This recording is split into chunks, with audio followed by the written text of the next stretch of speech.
Olá, meu nome é Matheus, eu sou médico, fui monitor de anatomia por 5 anos. Hoje a gente vai falar de um tema um pouco mais delicado, um tema complexo, que são os trígonos cervicais. Esse tema ele é um pouco mais difícil, porque a gente está falando de diversas estruturas vitais, estruturas importantes, que estão aglomeradas em um espaço anatômico pequeno. Daí a sua complexidade. Bom, inicialmente eu gostaria de apresentar 3 espaços iniciais, que são espaços de menor complexidade, para que então a gente passe para o estudo dos trígonos cervicais laterais anteriores, que são um pouco mais difíceis. Inicialmente, então, vamos falar aqui do trígono esternocleidomastoide, é melhor chamar nesse caso de região esternocleidomastoide, a fossa supraclavicular menor e a região cervical posterior. A região esternocleidomastoide nada mais é do que a loja anatômica do músculo esternocleidomastoide, que é isso que vocês estão vendo aqui na seta, que eu estou apontando para vocês, e que engloba nada mais, nada menos do que o músculo esternocleidomastoide, como o próprio nome diz. Entretanto, existem outras estruturas anatômicas que também têm relação com esse espaço anatômico cervical, que é o caso da parte superior da veia jugular externa, bem como o nervo auricular magno, ok? E também uma parte da porção do nervo cervical transverso. Então, são essas 3 estruturas aqui que eu citei, ok? Veia jugular externa, o auricular magno e o nervo cervical transverso, tudo bem? A outra estrutura que a gente vai falar nessa parte inicial da aula é a região cervical posterior, que nada mais é do que a loja do músculo trapézio e, portanto, comporta este último. Assim como a região esternocleidomastoide, esta região cervical posterior, que é a loja do músculo trapézio, também tem outras estruturas anatômicas associadas, como, por exemplo, os ramos cutâneos posteriores cervicais dos nervos espinhais, que passam nesta topografia, ok? E aqui em cima tem um pequeno trígono, que é o trígono suboccipital, que a gente vai entrar em detalhes mais à frente, tá bem?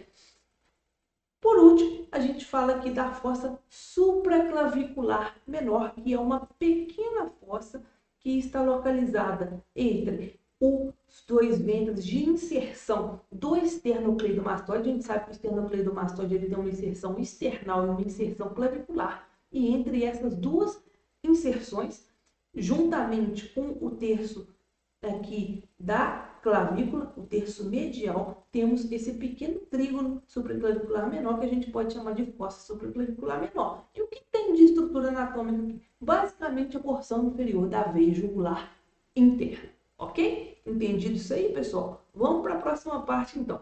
Opa, passou demais aqui. Vamos falar, então, agora dos trígonos cervicais laterais. Quando a gente vai falar de trígono cervical, é muito importante falar dos limites. Temos que falar aqui dos limites, então. E quais são os limites do trígono cervical lateral, que é um trígono mais geral, que a gente vai subdividir ele mais à frente em 2. Os limites do trígono cervical lateral nada mais é do que o músculo trapézio, a borda anterior do músculo trapézio, acompanha aqui na seta, a borda posterior do músculo esternocleidomastoide. Aqui, a porção inferior é o terço médio da clavícula, a porção superior, que é o ápice do triângulo, a gente sabe que o triângulo tem um ápice. Esse ápice ele é formado pela parte em que o esternocleidomastoide e o trapézio se cruzam, que não dá para ver muito bem nessa figura, mas que seria basicamente aqui nessa região. Ele tem também um teto e um assoalho. Na verdade, o seu assoalho é composto pela lâmina pré-traqueal da face cervical e o seu teto pela lâmina superficial da face cervical, ok? E quais são as subdivisões do trígono cervical lateral? Em primeiro lugar, eu gostaria de apresentar a vocês, então, o trígono occipital. Lembrando que o trígono cervical lateral ele é subdividido em trígono occipital e trígono homoclavicular. Ele é dividido por qual estrutura anatômica? Qual estrutura anatômica divide o trígono cervical lateral em occipital e homoclavicular? É o ventre inferior do músculo omioide. Isso é extremamente importante, pessoal. E aqui a gente tem as delimitações desses dois trígonos que eu acabei de citar, que são subdivisões do trígono cervical lateral. Então, vamos falar dos limites anatômicos do trígono occipital. Os limites do trígono occipital são a borda anterior do músculo trapézio, a borda posterior do músculo esternocleidomastoide. Aqui o seu ápice é aonde o esternocleidomastoide se interpõe com o trapézio e seu limite inferior é o ventre inferior do omioide. E o trígono homoclavicular, quais são os seus limites? Seu limite superior é o ventre inferior do músculo omioide. Aqui o seu limite inferior é o terço médio da clavícula e o seu limite anterior é a borda posterior do músculo esternocleidomastoide. Escute isso aí devagarzinho, anote os limites no papel que vocês vão decorar. Importante aqui sempre olhar para a figura na hora de decorar. Isso facilita muito. Memória fotográfica é muito importante no estudo da anatomia. Então, vamos falar do trígono occipital. A gente já falou dos seus limites. Agora, a gente tem que falar o que está contido nesse trígono occipital. E eu já falo para vocês que, basicamente, as estruturas mais importantes do trígono occipital, anotem isso aí, é a veia jugular externa, alguns ramos posteriores do plexo cervical e o nervo acessório também passa aqui nessa região, ok? Então vamos lá. Aqui é a veia jugular externa, a gente consegue ver ela aqui, a gente consegue ver os ramos posteriores do plexo cervical, que passa também nessa região, e a gente consegue ver aqui o nervo acessório.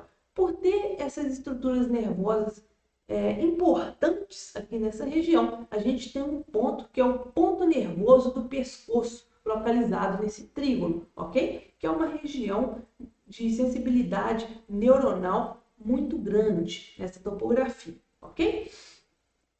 Além dessas estruturas que eu citei, a gente ainda tem aqui o tronco do plexo braquial, que eu vou mostrar para vocês uma imagem melhor mais à frente, ok? E a artéria cervical transversa, que aqui não é muito bem visualizada.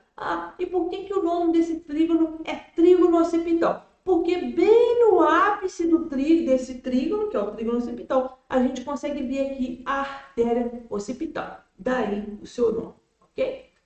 Como eu disse, no trígono occipital a gente também tem os troncos do plexo braquial, que nada mais é do que essa estrutura que a gente está vendo emergindo entre o escaleno anterior e o escaleno médio. Aqui são os troncos do plexo braquial, ok? E esses troncos estão localizados no trígono occipital.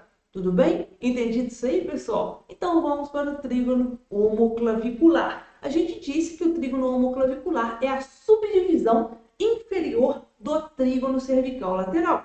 E o trígono homoclavicular, ele tem lá as suas delimitações que a gente já falou. Vocês estão lembrados? Eu vou repetir porque é importante, pessoal. Tem um limite, o limite superior, que é o ventre inferior do músculo omioide, que nessa figura está seccionado. O seu limite inferior é o terço médio da clavícula, então limite superior, borda inferior do omioide. Seu limite inferior, terço médio da clavícula, e seu limite anterior, a borda posterior do músculo esternocleidomastoide. E o que passa de importante nesse trígono, pessoal? A gente tem aqui a terceira porção da artéria subclávia. Quando a gente for falar de estruturas vasculares do pescoço, a gente vai falar dessas subdivisões da artéria e da veia subclávia, ok? A gente tem aqui também parte da veia subclávia, que acompanha, obviamente, a artéria subclávia. Entretanto, a artéria subclávia ela é posterior ao escaleno anterior, ela está no mesmo compartimento do plexo braquial, enquanto a veia subclávia ela é anterior ao músculo escaleno anterior. Isso é importante saber também, são as relações anatômicas do trígono homoclavicular, ok? Bom, então a gente falou aqui das estruturas mais importantes, trígono cervical lateral, subdividimos ele em trígono occipital e ângulo clavicular. Tudo bem? Entendi isso aí? Bom, então agora a gente vai falar aqui dos trígonos cervicais anteriores. E quais são os trígonos cervicais anteriores? Antes de falar desses trígonos cervicais anteriores, a gente vai falar dos limites de cada um deles. Então, a gente tem aqui esse trígono maior anteriormente ao músculo esternocleidomastoide, inferiormente à mandíbula, e esse trígono ele é subdividido. Tudo bem? Então, subdividimos aqui no seu primeiro trígono, que é o trígono submandibular, a primeira subdivisão que a gente vai falar dos trígonos cervicais anteriores. E quais são os limites? Os limites do trígono submandibular nada mais é do que os ventres do músculo de gástrio, o ventre anterior e o ventre posterior, e a margem inferior da mandíbula, ok? E o que está contido nesse trígono submandibular? A gente primeiro vê uma região superficial desse trígono. Esse trígono ele é preenchido principalmente pela glândula submandibular. Entretanto, a gente tem outras estruturas anatômicas, como por exemplo linfonodos submandibulares. E é importante saber que no exame de ultrassonografia, esses linfonodos submandibulares, que está aqui na cadeia 1B cervical, a gente divide em cadeias específicas no exame ultrassonográfico, é importante dizer que esses linfonodos eles podem ter um aspecto um pouco atípico, eles podem ser globosos e isso não necessariamente indicar doença. Tudo bem? Isso é só uma curiosidade à parte para enriquecer um pouco a aula. Entretanto, a gente tem que continuar falando aqui das estruturas anatômicas. Então, já falamos que o trígono submandibular ele é delimitado pelos ventres anterior e posterior do músculo digástrico, aqui a gente vê a trófia entre esses dois ventres, e a margem inferior da mandíbula. E quais são as outras estruturas além da glândula submandibular e dos linfonodos submandibulares que estão contidos nesse espaço anatômico? A gente tem aqui também o nervo hipoglosso, que eu vou mostrar melhor numa foto mais para frente. A gente tem aqui também o nervo miloióide e temos também parte das artérias e veias faciais. Vocês vão lembrar que aqui também, em conjunto desses dois ramos vasculares, temos o nervo facial.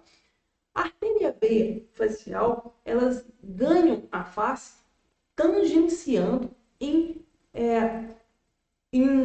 trajeto circunferencial à margem do ângulo da mandíbula. Então aqui a gente está vendo exatamente isso. E essas estruturas, elas ganham a face passando pelo trígono submandibular, ok? Então a gente já viu aqui estruturas extremamente importantes: glândula submandibular, linfonodo submandibular, artéria e veia facial, em seu trajeto aqui, onde ela ganha a face, o nervo facial, que são as principais estruturas anatômicas que estão no trígono submandibular. Tudo bem? Entendido isso aí? Ok. E quais as outras estruturas que eu falei que são um pouco mais profundas e que não dava para ver muito bem nessa imagem anterior? A gente tem também aqui nesse trígono submandibular o nervo hipoglosso, que é o 12º par craniano, que tem importância muito grande na inervação motora da língua. E aqui a gente, numa mandibulectomia, onde dá a ressecção da mandíbula, a gente consegue ver esse nervo melhor, a ele aqui, ok? Bom, temos também o miloióide, que também faz parte desse trígono, que também passa no trígono submandibular, que a gente só consegue ver após uma secção da mandíbula. Tudo bem? E qual o outro trígono que vamos falar em seguida? Vamos falar agora do trígono submentual. E quais são os limites do trígono submentual? Os limites do trígono submentual, basicamente, são os dois ventres anteriores do músculo digástrico e o osso hioide, ok? Então, temos aqui os dois ventres anteriores do músculo digástrico e o osso hioide. Então, temos o trígono submentual. E o que tem de estrutura anatômica importante nesse trígono submentual? Basicamente, são as tributárias da veia jugular anterior. São as pequenas veiazinhas que vão drenar a região submentoniana e que vão convergindo e unindo entre si para constituir a veia jugular anterior e temos aqui também os linfonodos da cadeia 1A cervical, que são os linfonodos submentonianos, ok? Entendido isso aí? Bom, vamos lá para o trígono carótico, que é uma outra subdivisão do trígono cervical anterior. E aqui vai uma regrinha para vocês decorarem o trígono carótico. O trígono carótico, ele é caótico, pessoal. Isso, ele é caótico porque nele passa estruturas extremamente vitais para a vida até, o qual, se sofrer qualquer tipo de trauma, pode ser fatal, visto que nele passa estruturas extremamente delicadas. Então, o trígono carótico é caótico. E por que isso, pessoal? Porque nesse trígono a gente tem a bainha carótica. E o que tem na bainha carótica? Vocês vão lembrar que a bainha carótica nada mais é do que uma bainha de tecido conjuntivo que envolve nada mais, nada menos do que a artéria carótica comum, a veia jugular interna e o nervo vago. Daí vocês veem por que o trígono carótico é caótico. Porque uma lesão nesse trígono é extremamente fatal, perigosa. Além dessas estruturas que eu falei, no trígono carótico a gente tem também os ramos da artéria carótica comum, que é a carótica externa e a carótica interna, e as tributárias da veia jugular interna, obviamente, né? Algumas tributárias. Bom, além dessas estruturas, temos aqui também, a gente já falou do nervo vago, que está dentro da veia carótica. A gente tem aqui uma parte do nervo hipoglosso, que a gente viu que ele estava lá no trígono submandibular, mas esse nervo ele segue um trajeto longo na região superior do pescoço e então ele passa por mais de um trígono, ele não está restrito a um trígono, ok? E basicamente as estruturas mais importantes são essas. Temos aqui alguns outros linfonodos também, mas o que importa mesmo são essas estruturas. Temos aqui também faringe, laringe, tudo nessa região anatômica. Mas o que eu quero que vocês saibam para fins de prova é principalmente os nervos que eu já citei que passam nessa região, que é o nervo vago e as estruturas da bainha carótica. Lembrando que o nervo hipoglosso também passa aqui no trígono carótico, mas que ele tem uma porção maior dele transitando lá no trígono submandibular, ok? Lembrar que o nervo vago ele faz a inervação parasimpática das vísceras tóraco-abdominais, tudo bem? E que ele é o 10º par craniano, tudo bem? Bom, então, falamos do trígono carótico. Vamos falar agora do nosso último trígono, que é o trígono muscular. A última subdivisão do trígono cervical anterior, tudo bem? Então, o trígono muscular nada mais é do que a região anatômica onde se encontra a loja tireoidiana, pessoal.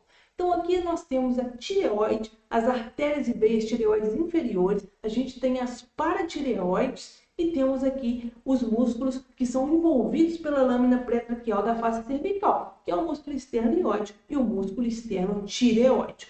Então, também é uma região importante, uma região que existe, que possui estruturas viscerais e que, se lesada, pode trazer repercussões clínicas importantes. Tudo bem?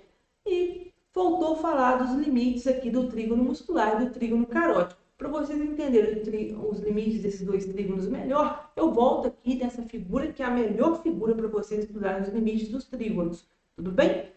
Então, vamos lá. Quais são os limites do trígono muscular, em primeiro lugar? Os limites do trígono muscular são o ventre superior do músculo homeoide, acompanha aqui na seta. A gente tem a margem anterior do músculo esternocleidomastoide, tá?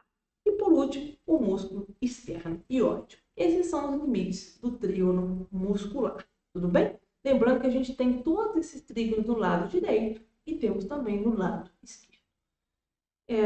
E os limites do trígono carótico são o ventre superior do músculo omoioide, o músculo esternocleidomastoide, em sua borda anterior, e o ventre posterior do músculo de gastro. Entendido isso aí, pessoal? Então, anotem esses limites aí, tudo bem? Anotem porque isso é extremamente importante. Eu agradeço muito a participação de vocês na aula, eu tenho certeza que essa aula vai ajudar vocês, porque não é fácil estudar pescoço, é o tema mais difícil dentro da anatomia, e eu tenho certeza que todos vocês que se dedicarem a essa aula, usarem ela como um norte para aprimorar os seus estudos, vocês vão muito bem nas provas e até mesmo na vida de vocês aí, porque eles vão depender da anatomia o resto da profissão de vocês. Tudo bem? Então, até a próxima, pessoal. Bons estudos!